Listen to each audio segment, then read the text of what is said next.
Bonjour. Vous êtes-vous déjà posé la question de pourquoi se donner des objectifs en début d'année? À quoi ça sert?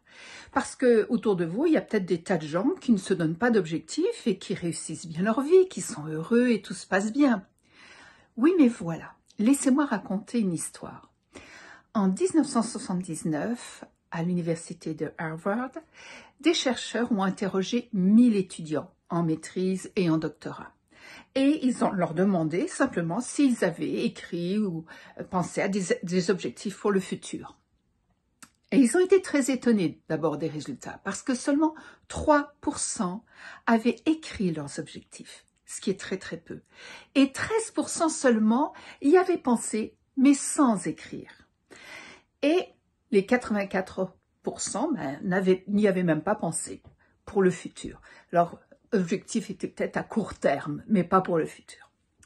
10 ans plus tard, ils les ont réinterrogés, ils ont fait une enquête sur ces 1000 étudiants et ils se sont rendus compte que les 3% qui avaient écrit leurs objectifs avaient des revenus 20 fois plus élevés que les 97% autres. C'est énorme.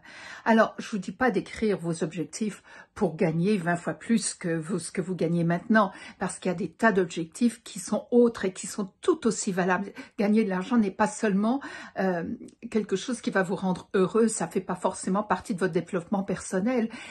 Il y a des tas de très beaux objectifs, mais si vous ne les écrivez pas, vous ne les stabilisez pas, vous ne leur rendez pas vie, vous ne leur permettez pas d'imprégner votre inconscient.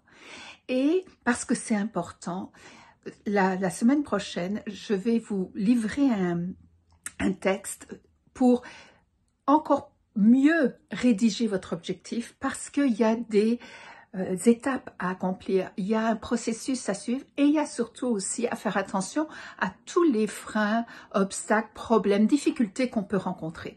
Donc, avoir un objectif, 1, c'est très porteur. 2, quand il est écrit, c'est encore mieux.